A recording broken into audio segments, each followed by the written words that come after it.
Okay, folks, so the first thing I want to open this video up with is a congratulations to the Seattle Seahawks for winning Super Bowl 60, Super Bowl LX. Just a great story all around. Mike Macdonald turning this thing around in only a couple of years, being the coach of this Seahawks team. Obviously, the story that I'm going to talk about mainly in this video, Sam Darnold. That defense, it was absolutely elite, a truly dominant defense in this playoff run, which led them to the Lombardi Trophy in the end. Congrats to the Seahawks. And Seahawk fans, I know you guys are super excited, and you have every right to be. They just straight up dominated this game, controlled it from the second the game began. You sort of had the feeling the Seahawks were going to win this thing, and that's exactly what Seattle did in this game. So once again, congrats to the Seahawks for winning Super Bowl 60. And man, congrats to Sam Darnold, the quarterback of the Seattle Seahawks. Well, I don't think he was that good. I think he was average in this game.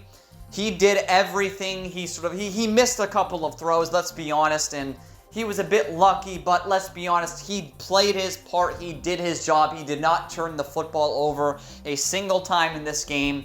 He hit the short throws. He did what he was asked to do and a little bit more, and it led him to being crowned a Super Bowl champion. Could you imagine 3 or 4 years ago when he was with the Carolina Panthers and he was about to be off the Panthers and he was going to be, a backup in this league? Imagine telling people then that Sam Darnold in just a few years would be the starting quarterback for the Seahawks, and he would be a Super Bowl champion. Nobody would fucking believe you. Literally no one would believe you, but he always believed in himself. The Seahawks believed in him enough to give him that big contract, and look how it's panned out. The first year that Darnold is there, he leads his team to a Lombardi Trophy. This is one of the all-time great stories in the past decade in the NFL. In recent NFL history, this is the best redemption story I've seen. A guy that not a lot of teams coveted, not a lot of teams want. Looked like he could have been a big NFL draft bust, a washout, a flop, a failure of big proportions in this league. In the sort of mid part of his career, has turned it all around, and it's crazy to see where he is now, man. It truly is astonishing. And he has officially sort of completed his redemption arc. His redemption story is completed, and it ends with him hoisting a Lombardi Trophy. It doesn't matter if from here on out he becomes, a bad quarterback now, because he's completed his journey. This is what every single player in the NFL strives to accomplish. This is what every player wants to accomplish, is hoisting up the Lombardi Trophy and being called a Super Bowl champion. No matter if you're a backup, if you're the starter, if you're the star player, it doesn't matter. You just want to win a Super Bowl. If you're a true winner like that, you want to win the Super Bowl. And Sam Darnold, man, he's been through a lot in his career. He was thrown away by the Jets, and mainly because of incompetent coaching, the likes of Adam Gase and other terrible coaches, and on teams with no talent. Goes to the Panthers, a team with terrible coaching and no talent, and then sort of provides his career a little bit as a backup, and then gets signed to the Vikings. J.J. McCarthy is out for his rookie year with an injury. Darnold takes over, and he looks like a star quarterback, but he plays poorly in the playoff game against the Rams. So the Vikings are convinced he's not the guy for the long term. So they don't re-sign him. They don't do that. The Seahawks, they take a swing and sign him to a pretty big contract, and guess what? In his first year, he's won the Super Bowl. It's a story like this that makes sports so great. This is what makes professional sports, this is what makes competition, what makes athletics as great as it is. The stories like this that can be told through sports. A guy that looked like he was going to wash out of the league. A guy that looked like the league had passed him by his 4th, 5th season in the NFL. A guy that looked like he wasn't going to win anything of note. Now look at him. Now look at where he is. He's on top of the mountain. He's hoisting up the Lombardi Trophy. He is a Super Bowl champion. I mean, it's just an awesome story. It's one of the best stories, once again, of the past decade in the National Football League, and I'm not going to be convinced otherwise. This guy deserves this moment. He's been working his ass off his entire NFL career, and, you know, finally gets sort of a really stable supporting cast, a team that, you know, will go to bat for him, a team that believes in him, and now he is a Super Bowl champion, man. And as for the New England Patriots, I will address them in this video. My God, I mean, they were absolutely horrendous in this game. Defensively, I can't even be mad at them, right? Because they tried their ass off on defense. They played well, a good defensive game. They weren't good against the run, but they were pretty good, right? They were pretty good. They gave a pretty good fight. They showed effort, but their offense was horrendous. They are lucky that they weren't shut out in this game, because the Seahawks really, you know, just sort of gave up in the late half of the game because they knew they had the Super Bowl all but wrapped up. They knew that the game was over, and they just stopped trying from then on out. And they allowed, what, 13 points? They allowed 2 scores. So it's not, I mean, you could say it's a big difference, but it's not that big of a difference because they won they blew them out. The game was really never competitive or close whatsoever. Drake Maye, the second-year young quarterback, just looked lost. He looked awful in this game.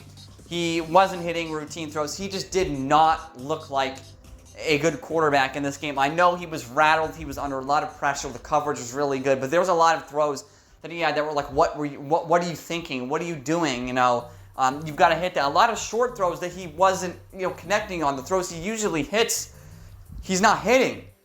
And that's because he looks scared of the moment. And I know he's a young quarterback, but man, you've got to rise up to the occasion. And he looked I can't even say he looked pedestrian at best. I can't even say that.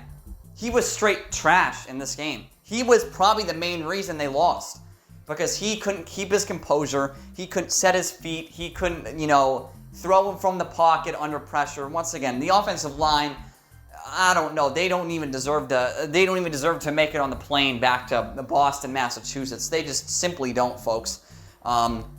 There's no way they do. Well, first of all, Will Campbell, the left tackle for the New England Patriots, had the worst performance of any player I've ever seen in the Super Bowl. He did not win a single rep in pass protection the entire game. He lost every rep. He did not hold up one fucking time. The guy is a terrible tackle. He's absolute trash, and if they don't move him to guard, his career in the NFL will be over in 4 years, and he will be working at Amazon. So it'll be that fucking simple for him. The interior was trash. They had no running game. They couldn't run. They couldn't throw. The play calling was awful. I mean, the Patriots were just all over the fucking road in this game. They looked scared.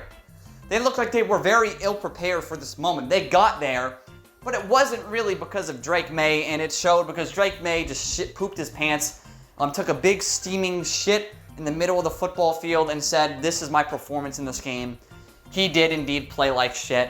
But for Sam Darnold and the Seahawks, they're celebrating, and Sam Darnold's story is just unbelievable. It's one of the best stories, maybe in the history of the NFL, because this is a guy who, once again, was cast to the wayside, forgotten about, became irrelevant by his 4th or 5th year in the league, and he revives his career out of nowhere and wins the Super Bowl with the Seahawks on his 5th team. His 5th team. He's the first quarterback in NFL history to start for 5 or more teams and win a Lombardi trophy. Just unbelievable. Unbelievable story. And the Patriots, it's heartbreak. I don't know if the Patriots will be back, to be honest with you. I mean, that could be one of those losses that just demoralizes a franchise for years because of how shit they played in it. But then again, they have a lot to prove going into next year, so I don't know. They'll probably end up making the playoffs, but I'm not convinced they make a run this deep next year. I think if Bo Nix doesn't get hurt for the Broncos, it's a different story. We're probably seeing Bo Nix versus Sam Darnold in the Super Bowl, but that's hypothetical, and I don't really deal in too many hypotheticals on this channel. So Sam Darnold and the Seahawks, congratulations. As for the Patriots, just a terrible performance. Just absolutely awful.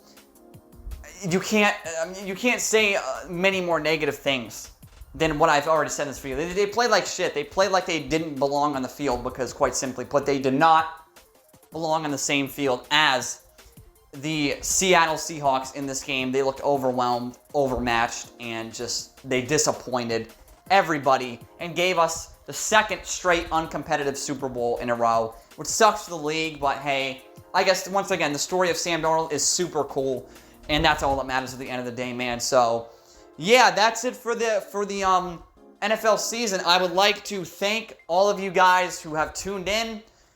Since the beginning of this season, I've gained over 5,000 subscribers since the beginning of the season. I'd like to thank you all for subscribing, for liking the content, for commenting, for interacting with me on my posts on the community tab of my page. I'd like to thank every single one of you. You know, even if you're giving a dislike or a negative, hateful comment, I don't care. That's interaction. That means I'm doing something right. So I'd like to thank every single one of you guys for tuning in this year, and hopefully next year will be the best year for Mr. Truth in the history of my channel, the brief history of my page. But once again, thank every single one of you for tuning in this year. It really means a lot, and next year we will be back bigger than ever, but we got a lot of shit to make in the offseason, boys. So buckle in. There will be a lot of content. I know I've been slacking on the content recently, but it's just I've not had many good ideas, but now I'm starting to load up, and we're going to make a ton of good content, and we're going to make some content on some other sports as well. I don't know why I'm saying we. I'm the only fucking one that runs the channel. But regardless, man, thank you guys for tuning in this season. This has been Mr. Truth, and this was nothing but the truth.